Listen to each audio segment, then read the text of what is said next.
Say, cherish the love we share. Cherish the life we live. Cherish the love. Cherish the life. Well, I believe you are cherishing the life you're living with your spouse and partner. I believe you are also cherishing the love that two of you share. And if you are in a relationship, or you are planning to go into a relationship, or you are already deep in a relationship, this sharing time is for you. And also maybe for somebody you care for and love. It's when I was reflecting on the song by Teddy Pendergrass. He said, it's so good, so good, so good when you love somebody and somebody loves you back. I said, in this love, like we reflected yesterday, love isn't free. True love comes at a cost. The ultimate love, which we hear about, which we believe, is the love of God for us, like it's written in Matthew chapter 3, verse 16, for God so loved the world that he gave his only begotten son.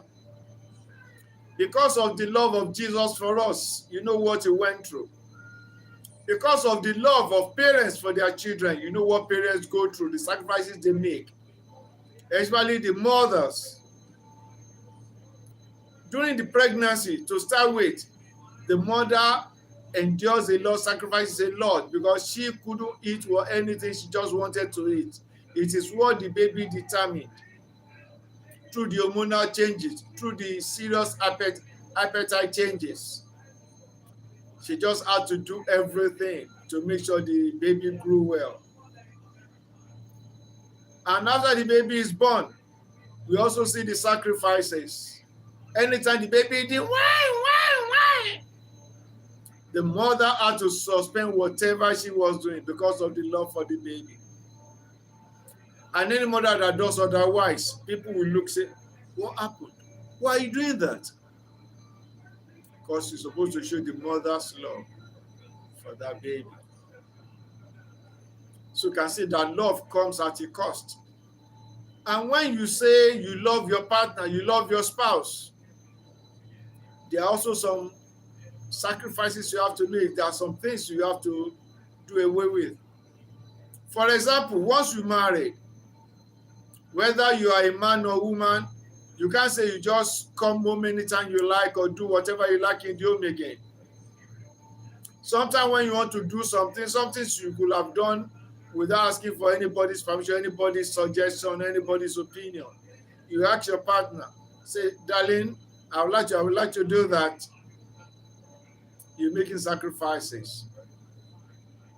And sometimes you may say, I want to do this, I want to go to that place. And you say, sorry, I don't think I'm up to you cannot go. Then you make a sacrifice, you don't go to that place because your wife or your husband needs your attention. So true love demands some sacrifices. But what got me thinking was when he was not talking, in the things we have to share. Remember that song by Kool and the Gang?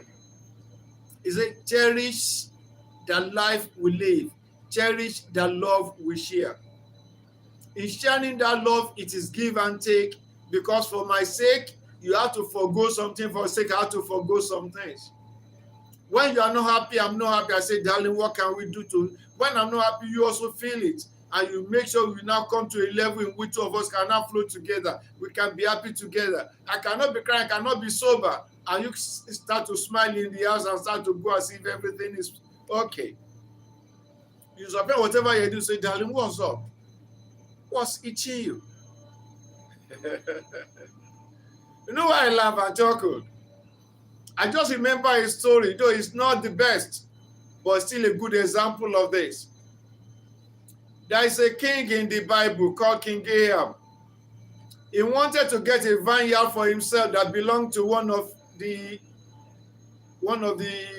members of the community called Naboth. He liked the vineyard, he coveted the vineyard. And he went to the young man and said, excuse me, Mr. Naboth, Can I have your van? The other one said, I can't give you, O king. It's my family inheritance. The king said, can I give you any amount you desire? I'll give you. Give me the garden. Nabal said, sorry, king. It's not for sale. Okay, I will give you a much better one. Let me have this garden. He said, sorry, king. No. The king went back home sober, sad. He could not eat. Then the wife, Jezebel, saw the king, say, oh, king, what's up? The king said, is this man Naboth? I asked for his garden. He said, will not give me. The wife said, don't worry, eat, enjoy your food. I will get the garden for you. You could see, that is the wife making sure she will do whatever she could to get to the. That is not the best example, but what you're bringing out here is the concern of the wife for the joy and happiness of the husband, of the spouse. So the question is, the paragraph was saying, should it be 30-70? Should it be 60-40? In our level is let it be 50-50. But in my growing up and in my studies and in my observation, I've seen that this 50-50 is not like to get us the ultimate result. Remember, we have reflected on this channel, talking about different levels of happiness. I will just recap that speedily. 6 here. We have spiritual happiness, mental and intellectual happiness, emotional happiness, physical happiness, social happiness, and environmental happiness. Each of these demand more than 50-50. Because, why do I say that? The best way is 100-100. You put all the 100 you have on the table. I bring all the 100 I have on the table, then we know we're flowing together. But if it's 50-50, that means if it's spiritual happiness, you're only concerned about 50% happiness for my spiritual well-being. So when you can go well out of your way to make sure I am happy, once you're able to help me out of the way, say, well, I think I've tried well enough for you. Haven't I? The same thing with mental and intellectual happiness. Well, you are smarter than me. Okay? But you are supposed to help me to grow also intellectually. Okay, like the Bible says, iron sharpening iron, the friend sharpening the countenance of his friend. You are going to sharpen my countenance to get to higher level. My happiness, my joy, my sense of well-being. But once you help me to some ways, I think I've tried enough for you. You see? So how do we do?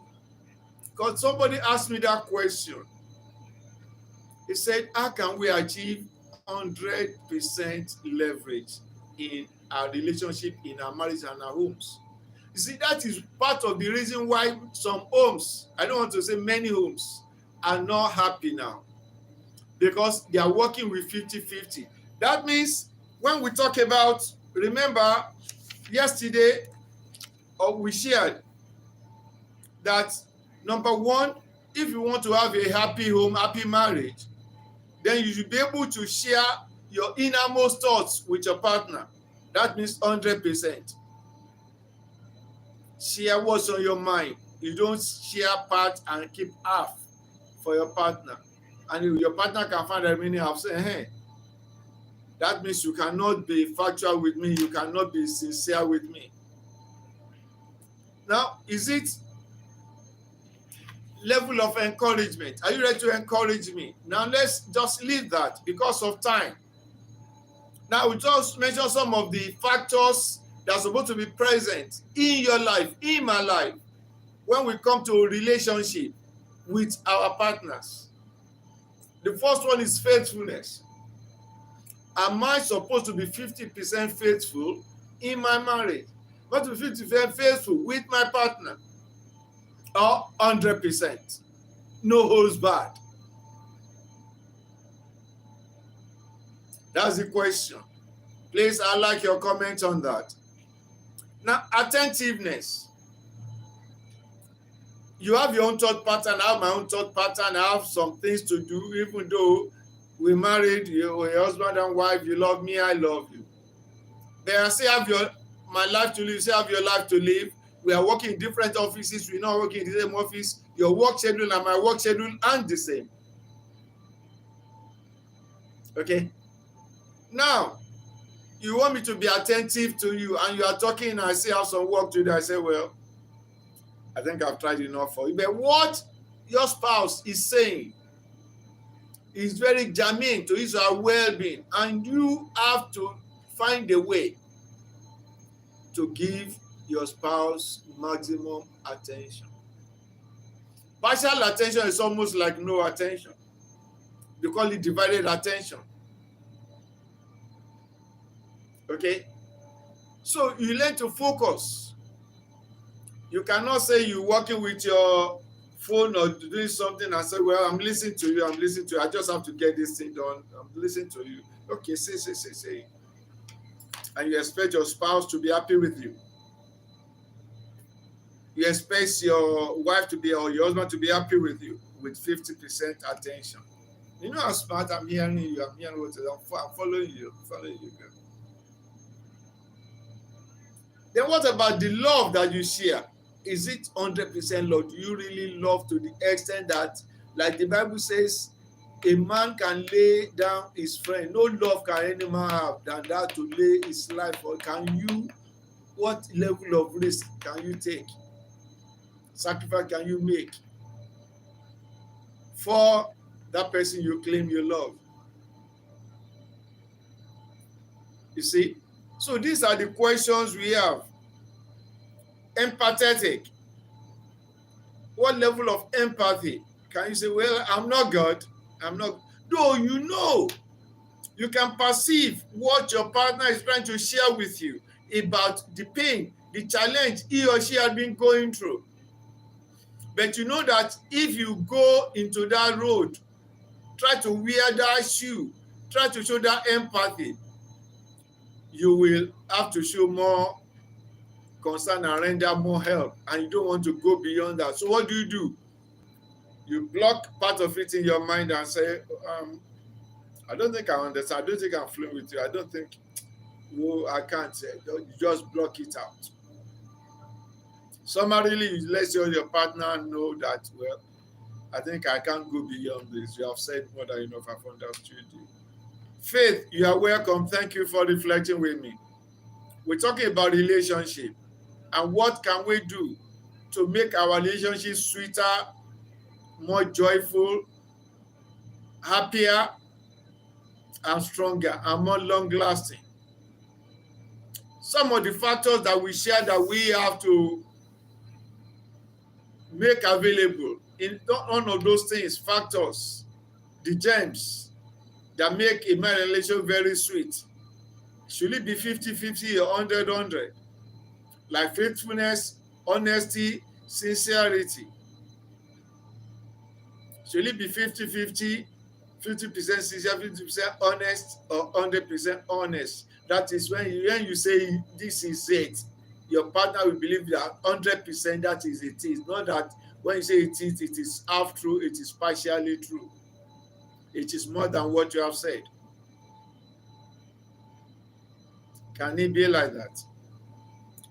Now, your commitment to the marriage, to the well-being, to the joy and the success of your partner, is it going full throttle, 100%, or you are partially committed? And that's what is affecting some of the marriages now. The commitment to the joy, to the success, to the well-being of that marriage is not 100%.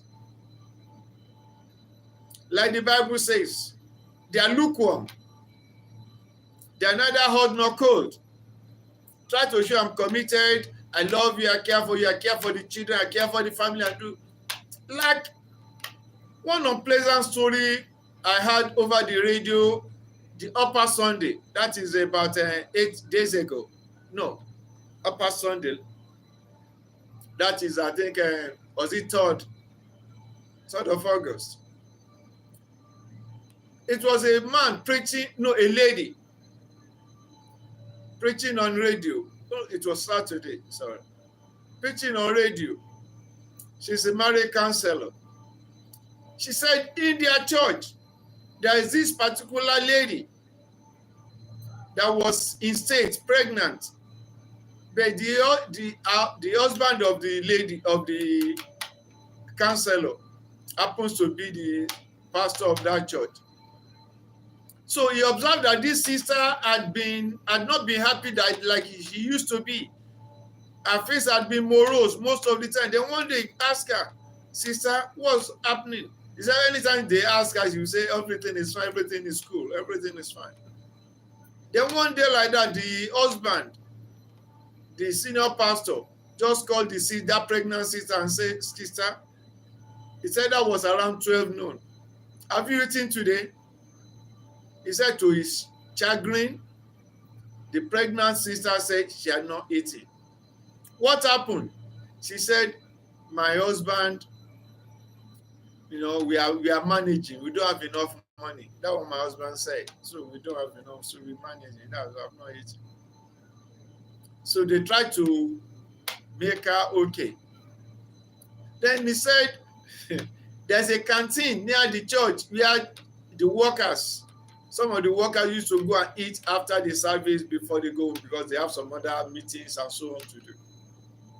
He said when they got there, the owner of the catering house, they were just chatting, say, "Serve us well, treat us well, madam, we are your good customer." The lady, owner of the canteen, said, No, you are not my best customer. My best customer is so, and so. Say what? And the senior pastor happened to be around there, and I said, and he mentioned the name of the other visitor that said don't have money. That when the husband comes to that canteen, he will buy food for himself, even buy for some of the people that he knows that are there. Then they now confront him and say, "Man, you're a wicked man. Your wife pregnant, you come to canteen, eat." Hey, the wife said, the man will come home, buy biscuits, and give her biscuits. I think they have another child that will give the child biscuits, but he will have branched in the canteen to eat good food. How can you explain that? And he was showing as if he was committed to the well-being of the wife, to the well-being of the home. And he was doing something else. That is some of the things that happen in our society now. Then, in my opinion, do you say that man is a stingy man? They will say he's a stingy. I said, to me, it's beyond stinginess. That is wickedness. Because this is a pregnant woman. I know a pregnant woman must eat. Because if that she doesn't eat, the fetus will be taken from the reserve in her body. Because that's metabolic. That's the way the system works. The hormones will go and make sure some of the reserves, some of the glycogen stored in the body will be, the system will communicate. Some of the glycogen will be turned into glucose and transfused into the blood through the placenta into the baby, so that the baby will be able to have some energy in the growth process, because the baby is doing multiple cell division for growth. So I ask again, so if you're in a relationship now, pray and work so that you and your partner will come to understand, to get best after that relationship. You can't be doing 50-50 in your commitment. You should be kind, isn't it? Do you show 50% kindness? You are showing 50% kindness. That is, if you have to be kind to me, just go meet me halfway and say, "Well, I believe I've tried enough for you." But you could do better. Some do that. What about consideration? Some even go to the extent of even verbalizing this. I think I've given you enough consideration, darling. I've made some sacrifices for you, haven't I? I think I've helped you enough. You should be able to find a way to take care of the remaining. and that is your spouse, that's your friend, that's your partner, and you can open your mouth and say I love you. How do you define that love? What's the definition of that love? So these are the things that we need to just consider. 50-50, 70-30, 60-40, or 100% on the table.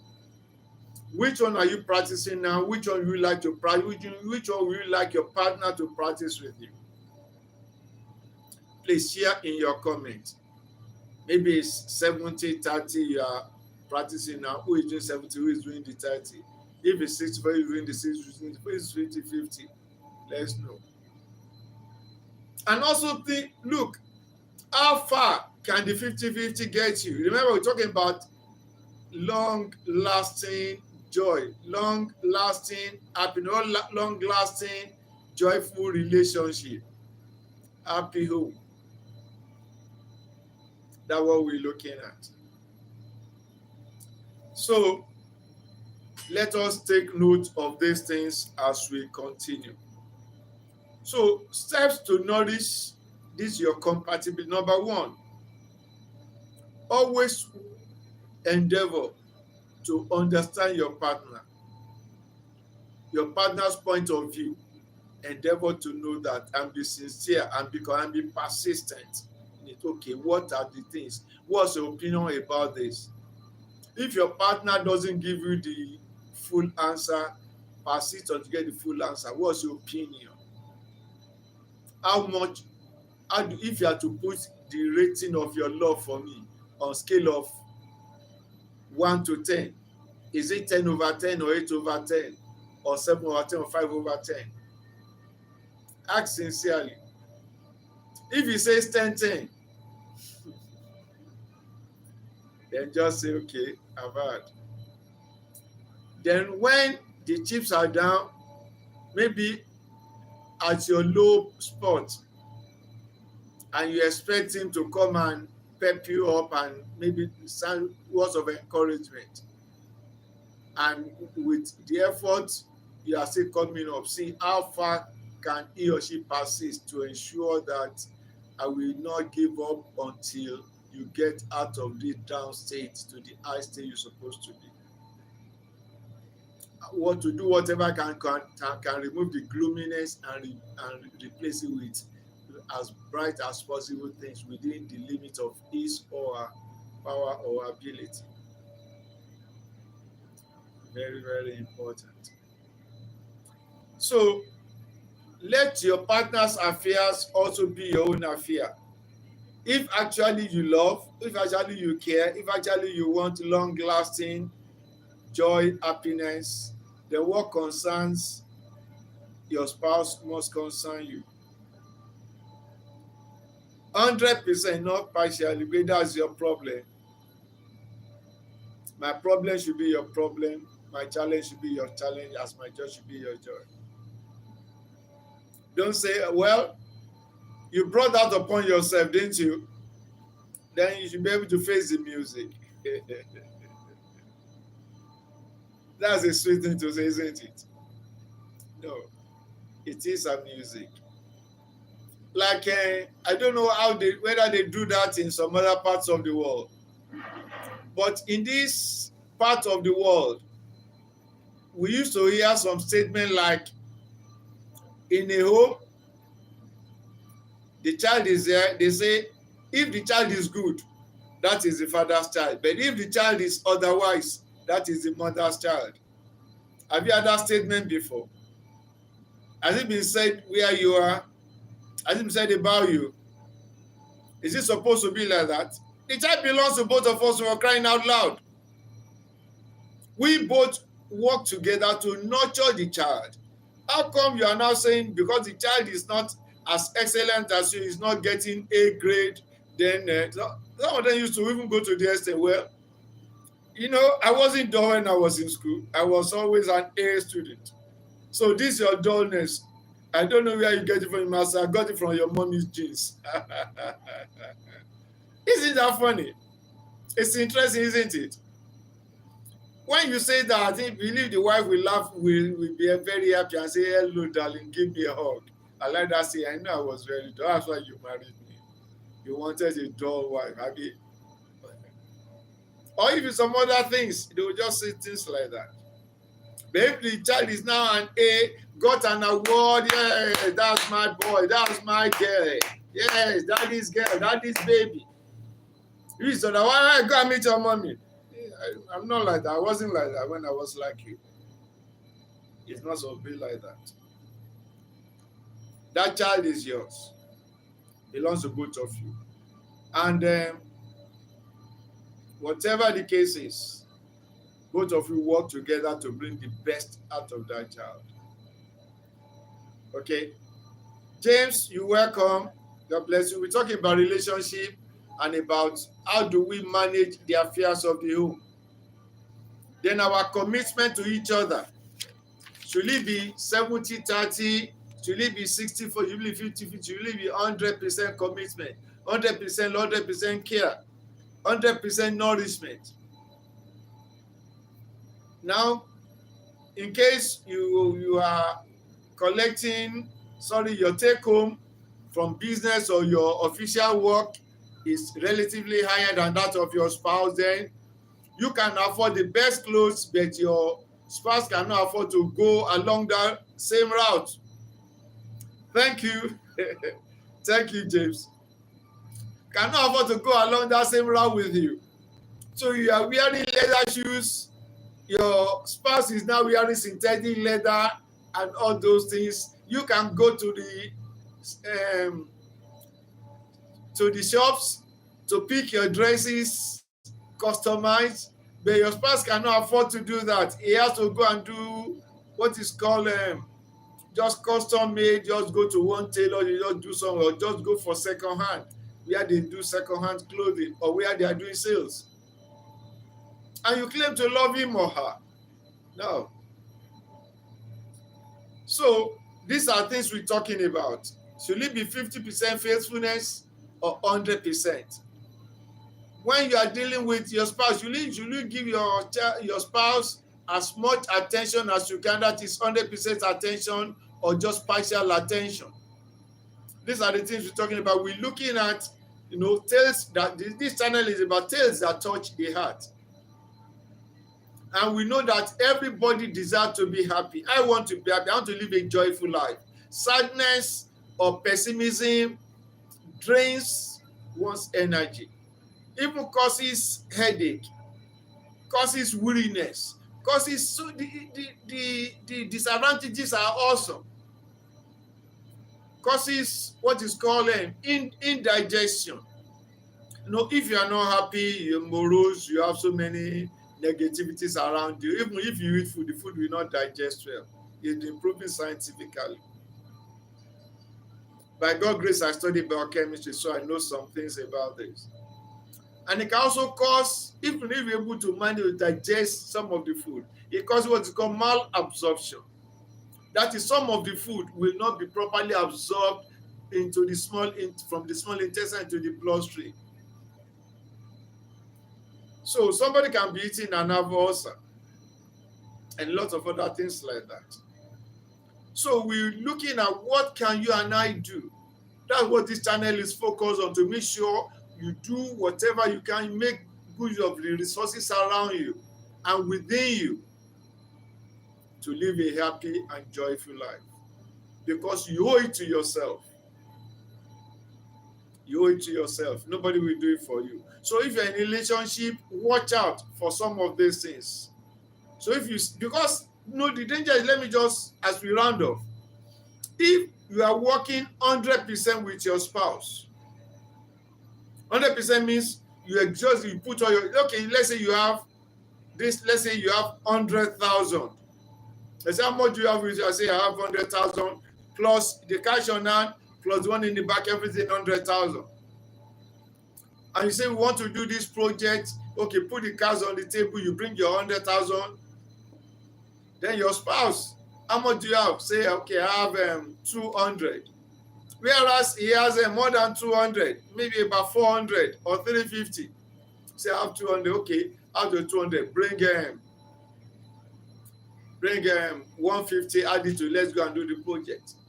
And after that, because you don't have anything with you again, you have to depend on whatever your spouse can handle you to man. And your spouse, like that husband, I don't want to use the word wicked husband, that was busy eating good food in Italy and giving the wife, pregnant wife, biscuits. Can you just imagine that? If the wife had been able to have some money by herself, I guess she might know some couples do what is called a joint account. Probably she had been into that so that she didn't have any other free cash. Like one woman shared, I was at a bank ATM in my neighborhood. You know, that time there was a small queue, just queue. I don't know what brought about the discussion. One elderly woman was just discussing one of the customers on the queue, and said she will never do joint account. She will never allow any of us to do joint account with their spouse. What happened? She was giving her own personal joint account with her husband. You see, level playing ground, 100%, sincerity, faithfulness. And then they have been putting money. She just got to the bank one day, and maybe sometimes when you say you are to queue or there is some many customers in the bank, instead of just wasting time, just say, okay, let me just go and check. From the customer care, they find out how much is left, how much do we have in the account now. To her chagrin, she was told nothing. She could not believe. He said, what? Because she believed her husband, and so maybe they signed the agreement that any of us could come to sign. They say, is it two of you? Maybe they agreed that, okay, we trust each other, 100%. So she allowed. So the husband had been going to the account to play with the money. At least could have left some, he didn't discuss with the wife. So that was a nasty experience for her. The joint account is supposed to be a backup for the family. It's supposed to be a project account. Or in case there's any emergency or miscellaneous, or maybe there's a business appointment that opens up, they use the money. But now, one of the partners that choose to not to be faithful enough or committed enough to the well-being and the joy of the marriage had played a bad game with the money. That's what we're talking about. So, yes, it's good to go 100%. That's the ideal. And during courtship, it is good for you to know what is the status of your partner in every level. Psychologically, is he or she faithful? Is he or she sincere? Does he or she keep to promises? Does he or she play with sincerity or play with words? Say, did I say that? I'm sorry, it must have been slip of tongue. Maybe I didn't think it through. But I'm supposed to believe what you tell me. As well as I'm supposed to believe whatever you tell me. I'm supposed to believe whatever I tell you. So that's supposed to be the game. 100. But now, if you know that your spouse had been playing that game of partial faithfulness, partial truthfulness, partial sincerity, then you need to be careful. Like the story I shared yesterday about Abraham Adesanya. He was already in love with this lady. They had been together for a year plus. Maybe when you do this one, you try to understand. At least when you do courtship, dating, you try to understand one another, believing that at least you copulate in marriage. The lady just said, well, she wasn't doing it again. I don't know exactly what happened because I will still follow up the story.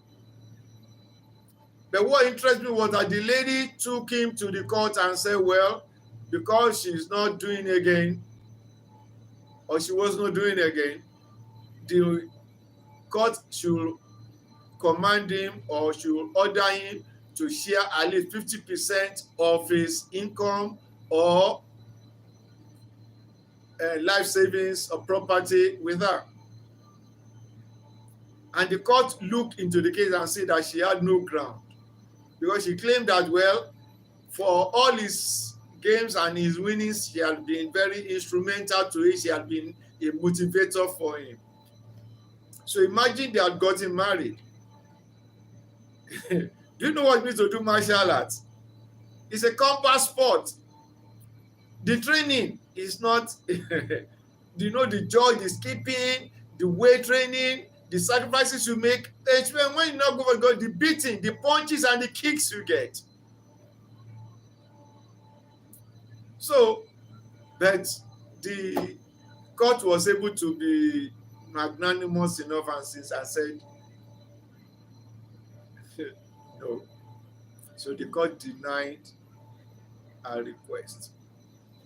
Now, imagine, suppose they had gotten married, he had signed the dotted line with her, not knowing that she was not really committed and ready to go the whole hog with him. She was just waiting to be able to cut away whatever.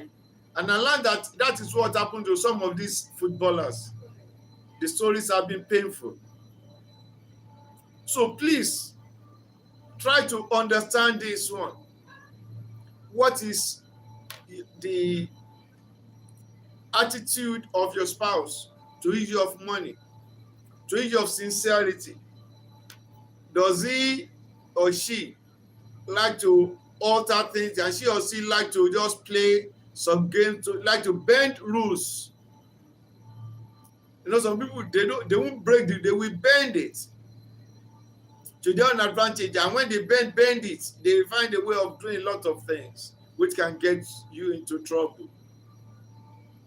So these are some of the things that we talk about, because this channel is determined to see what can be done to share some of this information, knowledge, and ideas with you, so that you come to know that your joy is your concern. Your happiness is your concern.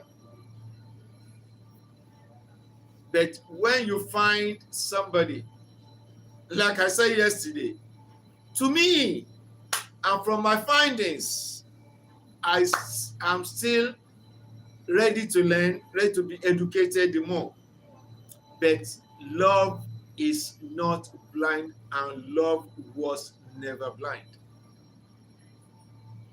Maybe it's a figure of speech, but that figure of speech means, okay, someone has said in the comment section, say yes, the Bible says love covers a multitude of sin.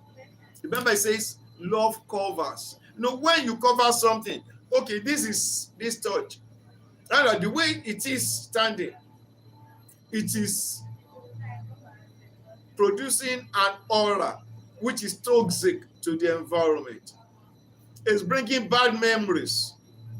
But because of love, and now the capacity to cover it up and say, okay, let it lie. Let it lie. Now, let's move forward. I forgive you. You have done or said some dastardly things. If I say I'm to expose this to the world, say, see what this person has done. Can you just imagine it?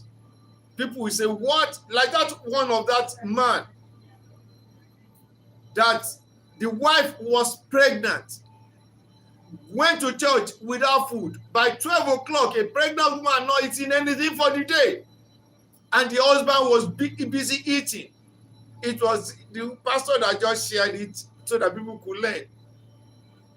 So if that one is now exposed to the whole church, say, come and see what Mr. So had done to this, our dear sister. He had been starving and be eating in this canteen. Even if they even inform the person in the canteen, say this one, you can imagine the kind of, it will become an eyesore to the community and society. What level of wickedness? You are not just punishing the woman, You are also punishing the child, unborn child. For what offense? And you now pretend as if you love her, you love them. You go to church. You say you pray to God.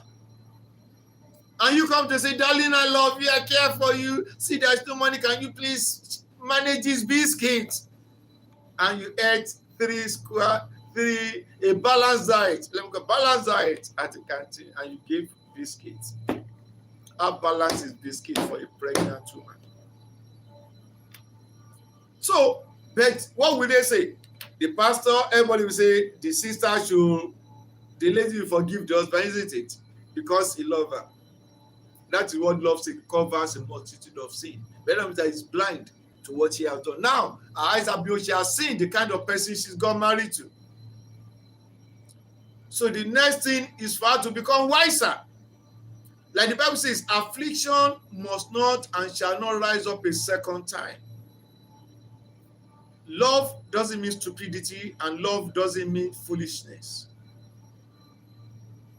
Please give thumbs up for this channel so that we continue to reflect together, enjoy one another, and learn from one another. And if you have not subscribed, please subscribe so that we continue to present to you as soon as we produce new sets of information. You'll be able to get them firsthand. You'll be notified early enough. So love is not blind. Like when God says he loves us, forgive us, it doesn't mean that he did not know what we have done. It doesn't mean that he appreciates what we have done. But it does that because he doesn't want that sin to destroy us. He covers it and tells. That's why, what did Jesus say? He said, go. Okay, when he forgave the woman that committed adultery, he said, for God so long, he said, go and sin no more. Go and sin no more. Some other people, when he healed them, he said, go and say, less worse thing happen to you. That's just it. So love was never blind. So don't let anybody bamboozle you. Because I love doesn't mean that you continue to take me for granted, take me for right, to mess up my life. Yeah. Love was never blind. So try to make sure your partner brings more than 50% to the table. If he or she insists that, well, I can only give 50%, 50% positive attitude, 50% attention, 50% faithfulness, 50% sincerity, 50% spirituality, 50% all this, you know that well, you have a task on hand.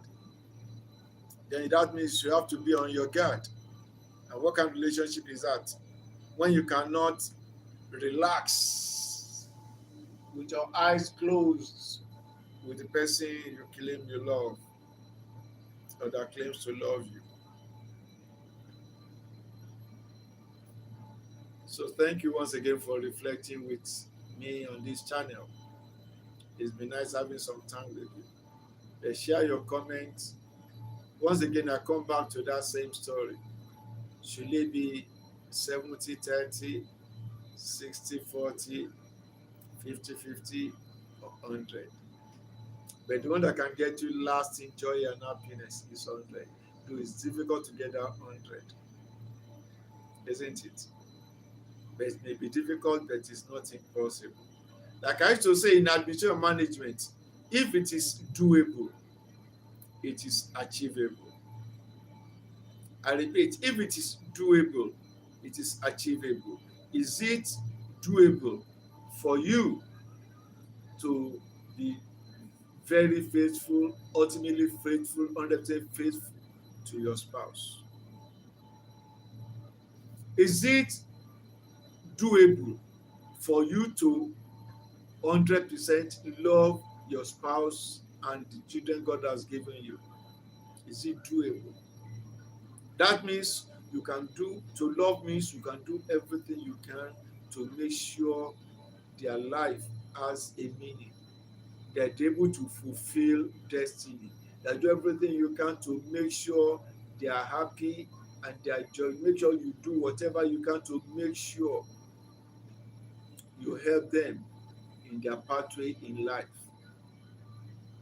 That you're ready to use whatever resources God has made available to you. Spiritual resource, maybe you can pray very well, you have faith very well. Financially, maybe intellectually, you are so smart, you can reason very well, you are so wise, you can rationalize very well, and you know you can use that to help his or her business or her job and so on.